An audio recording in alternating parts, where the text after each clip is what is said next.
I played on both ends of the court. I love my defense creating offense for me. I love the open court, give me an outlet pass. You're at my mercy with the numbers games, depending on how many's on defense and if anyone's running with me. That really was the strength of my game when I was young. As I grew, because I persevered so many years, I never settled on one thing defining who I was on the basketball court. And if you thought you could stop that, I wanted to be able to do something else. So I just tried to be some of everything on the court.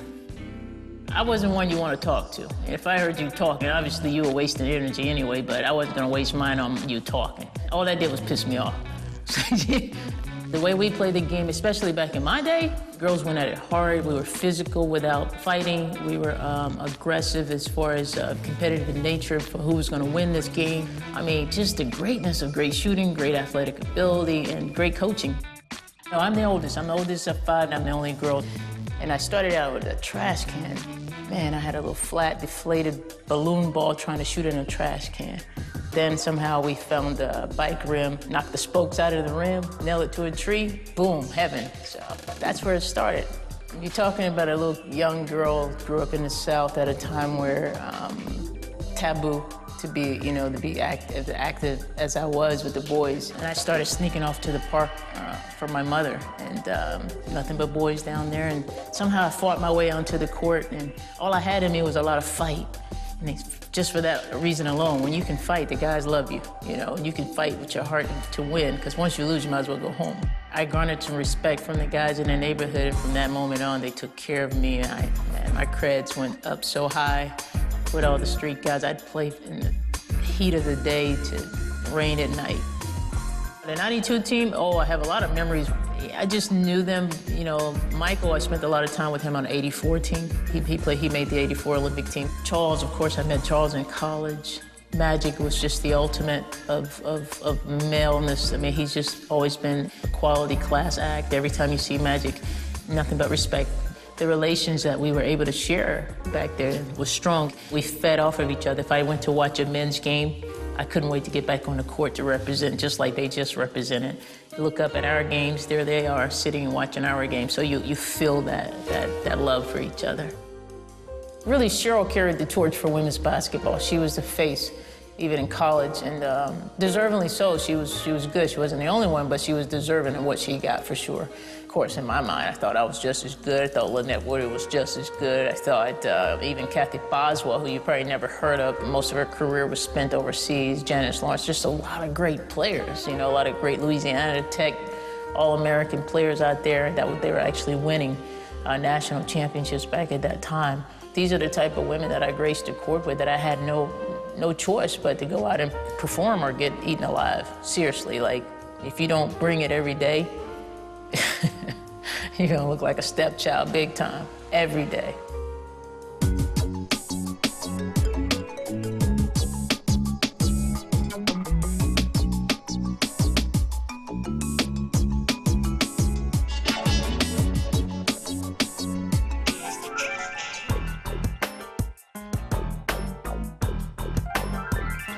When I first started working for the Blazers, I got along instantly with all the guys except for Nicholas Batum. I'll say this name, because later he became one of my favorite players. So he wasn't exactly as warm as all the other players on the team. And so I would go in and he would give like one-word answers to everybody and would just kind of keep to himself in the little corner of the locker room. And he's one of those people that he doesn't speak very often, but when he does, the entire locker room listens because he's hysterical. There was one player on the Blazers, too, that he hated interviewing at all costs. He would do anything to not interview. So we would approve the interviews through media relations. We would get everybody all together, and I'd have my cameraman, my producers, we'd be ready. And he would say, I need to finish my pregame snack. So he would take a banana, go into the corner of the locker room, and just be eating this banana for an hour. I've never seen someone take so long to eat a banana in my life. So then he finished the banana. He's like, I need to go out and practice a little bit, warm up. I'm like, okay. And we're standing on the side of the court, and he's there on the bench tying his shoes for 2 hours. I mean, this guy did everything possible to not interview with us. It was insane. But yet, at the end of the game, when we were all in the locker room and everybody was gone, he was giving a tour of the locker room to a group of kids. And he flings open the locker room doors, and he's like, I'm here, like this is the locker room, kids, and was so animated compared to this soft-spoken guy that all the media members knew. So the moral of the story is, when you interview this particular player who shall remain nameless, you have to bring children into the equation because the media, he's not a big fan of the media. This is Teresa Edwards, the first lady of Courtside Jones. Yeah. Growing up as a kid, my childhood dream was to be like Julius Erving. Most people only know Julius Erving by Dr. J, but his real name is Julius Whitfield Erving III. I mean, most folks don't know that. Growing up, I had a friend, he had an old black and real film tape, and he was showing me when he put out the tape. I was like, you can see that big afro, sitting glide through the air, finger rolling that thing and doing it. After I watched the film, I'd go to the park and I'd try to do the stuff that he did, how to finger roll it and how to glide through the air. I couldn't jump as good as he could jump, but it was fun to try to do things that he did. He was not only a great basketball player, but he was a great guy. I always tell young kids, every time I speak at any school, I always tell kids, when I grew up, I had a speech impediment. You know, all the kids usually make fun of me. I was scared to say stuff, but I learned that was just me, and that was nothing I could change. Just I'm gonna have to be stronger. I tell all these kids, they, you know, why you do this and that? I said, listen, I got a speech impediment. That's okay. Some kids are gonna be smarter. Some kids gonna play sports. You have to find what you do good.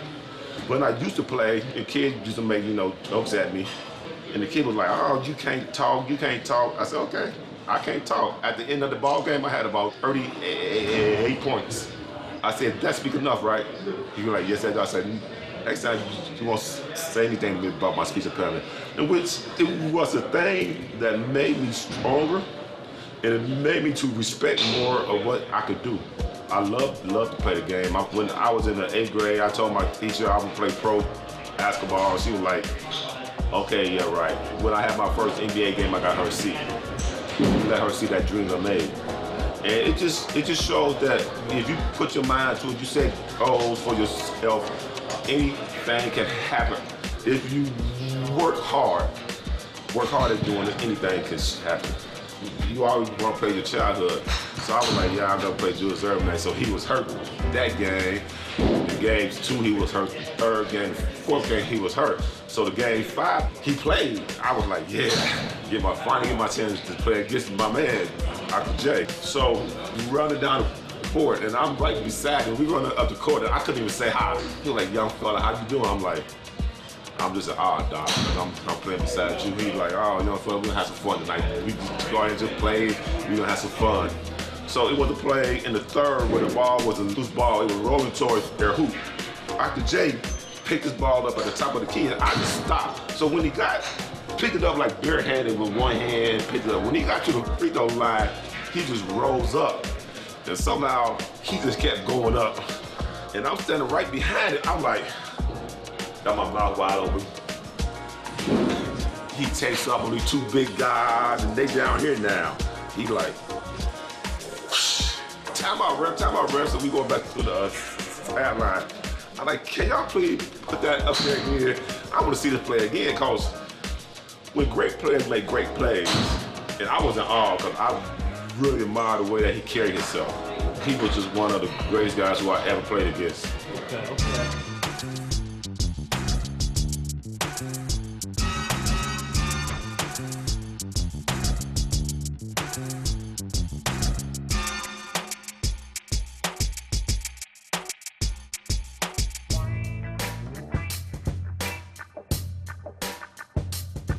Fab's all-time starting 5. The point guard, I'm gonna go big balls. I'm gonna go Magic Johnson. Shooting guard, I'm gonna go Michael Jordan.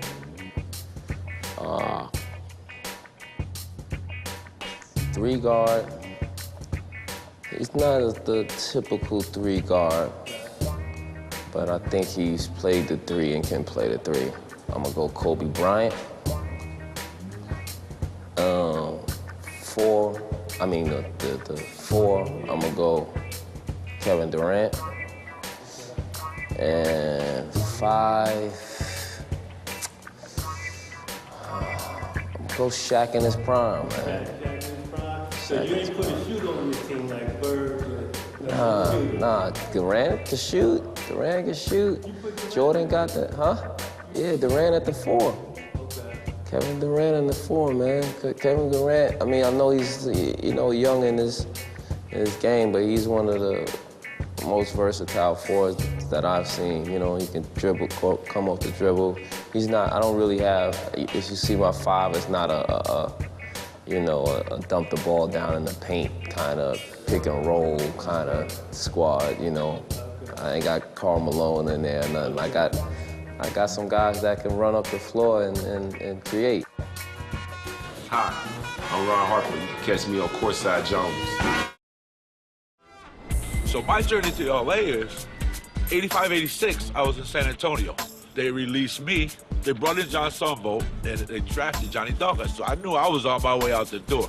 Also, that's the same team that got rid of Iceman. So I said, oh, they don't love in basketball here. This is a business. I was kind of upset for a minute, but by the time I got to my car, back then we had car phones, you know, the first mobile car phone, my phone rings and it's my lawyer, it's my agent. He said, hey, Wes, how you doing? I said, man, I'm all right. I said, I'm about to go drop off at the bar, pick up a pizza, man, and head on home, check on the wife because she was 9 months pregnant. He said, no, I got something better for you. He said, why don't you go home and pack your bags? I got, another team's picking you up. I'm like, man, I don't feel like talking right now, man. I'll get back to you when I get home. He said, no, this is serious. I'm like, what? He said, how would you like to come down to court and catch an alley-oop for Magic? I'm like, all right, sounds good. He said, how would you like to drop one inside and kick it in the career for the sky hook? I said, man, stop playing with me, man. This ain't no time for joking, man. He said, seriously. He said, hang up, and you're gonna get a call from Jerry West in 5 minutes. I mean, you dead serious now? I'm on my way to LA, you serious? He said, yeah. He said, Jerry's gonna call you. So I hang up, Jerry calls, hey, Wes, what's going on? I said, hey, Jerry, how you doing? He said, man, don't worry about that, man. You about to come win a ring. I said, seriously? He said, man, it's an 80% chance you make this team. I was like, oh, snap, I'm going to LA. I was like, oh, snap, this money time now. Okay, I'll finally get the chance to get one. I just go home, tell the wife, oh, babe, I'm on my way to LA. She said, I already know. She said, I just want you to be happy, and I'll be out there in a couple of days. I get to LA on October 13th, sign a contract. I still got to wait till that 48 hours clear. October 14th, it clears. Nobody picks me up. LA signs me. I go to practice. 35 minutes into practice, I get pulled out of practice. I'm like, yo, what happened? I got traded already? They said, no, your son was born. I'm like, snap. My son was born the same day I signed with the Lakers. Oh, this is like too good to be true. Signed the contract, son's born, and now I'm a Laker. Then we go back to San Antonio on the 16th. We play San Antonio, and I give them 27. They let me start and everything. So the journey was like unbelievable, man. The blessing of it is that, we all Roots fans, so when you get your kid, you put him up there, you praising the God and let God carry him, the basketball gods, the whole nine. So we land, so the wife's there with the little Wes. I told him the story about how he was anointed to be the next Wes Matthews in the league because Pat Riley took a picture with him at 2 days old. Magic Johnson's holding him at 2 days old. Kareem's holding him at 2 days old. So I said, son, you were born for this, man, believe it or not. So to make a long story short, 25 years later, my son Wesley Matthews, who plays for the Portland Trail Blazers, is now in the league making $34 million.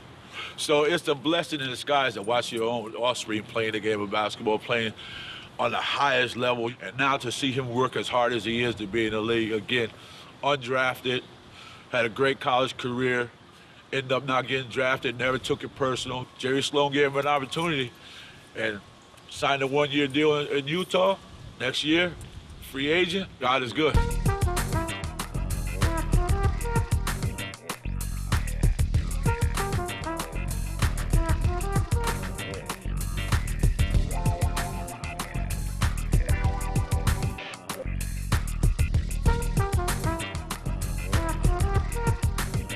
Take me back who you were at your peak, so people know who Lenny Cook was. Lenny Cook was the #1 player in the country for 4 years straight. I didn't play no basketball my high school senior year and was ranked the #1 player in the country over Amari Stoudemire, Carmelo Anthony, Raymond Felton, J.J. Redick, all of these guys that's playing in the league today. I was recruited by every school in the country, you know what I'm saying, from the North Carolinas to the Dukes, to the UConns, to the Kentuckys, to St. John's, to Villanova, to Hofstra, to whoever you want to name. I should be playing 82 games a year, you know what I'm saying, but now I'm doing nothing. Lenny Cook made bad decisions, and these are the things that I want these kids to know that's growing up now. I feel like God put me here for a reason, you know what I'm saying, and I think between me helping kids with basketball or just talking to kids, I think that's what I'm here for, because if it wasn't, he would have kept me when he had me. With the mistakes I made and the decisions I made to become the man I am now is to let these kids know that education first, basketball second. I just want them to just make the decisions that I didn't make, you know what I mean, to be successful and be able to provide for their family the way that they want to, you know what I'm saying, instead of going through what I went through. Those who know me in the league, they call me Wild Wild West. You're watching Courtside Joe.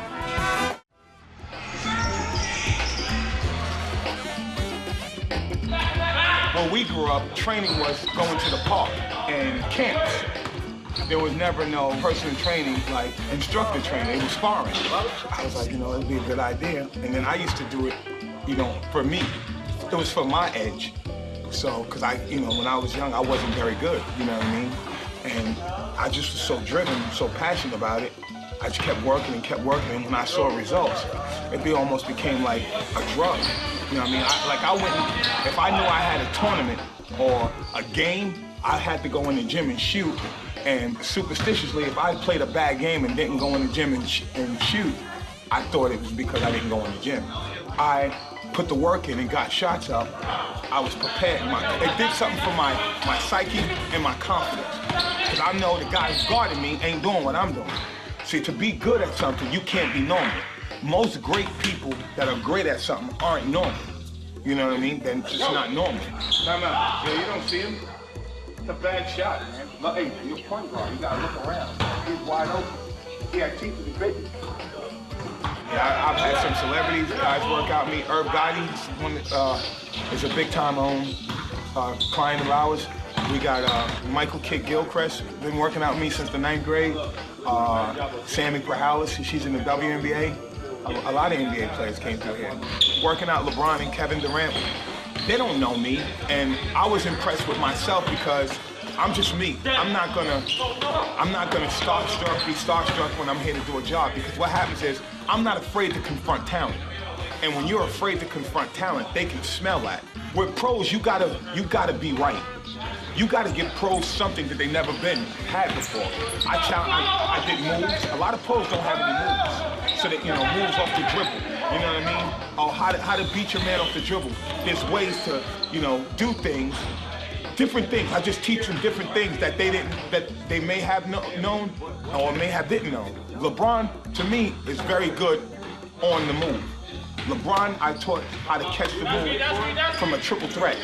See, if you catch LeBron in a triple threat, you pretty much can contain him a little bit, not a lot, because he's going to find someone. But if LeBron's unstoppable when he's on the run. He's unstoppable because he's strong and he's fast. He did my move the other night, the stutter between the legs that I showed him this past September for the game winner against the Magic. Paul George, I told him I was going to make him an all-star before I worked out Paul George last summer. He's an all-star this year. These guys don't understand. You got to teach them something new. A lot of guys don't know. A lot of pros are there on natural talent. But see, what happens is, here's what talent does. Talent will get you there. But now, once the talent, you get to the highest point, everybody's talented. So you got to do something to separate yourself. See, once you get to the next level, talent will get you to the next level. But what you going to do to separate yourself? I think, honest to God, I'm gifted at training. It's a gift, because it's impossible for me to do the same thing, or any man to do the same thing and get the same results. This is sports reporter Lindsay McCormick, and I watch Courtside Jones. Chuck Taylors, man. I was like, that's crazy. You ain't played the Dr. J Converse? Oh, of course. You know I had them. I had the Dr. J with the Matthews on the side. Oh, man. Once I went to the league, I was in. Once I went to the league, I was monogrammed out, baby. My name is Judy. Got a big fat booty. Got it.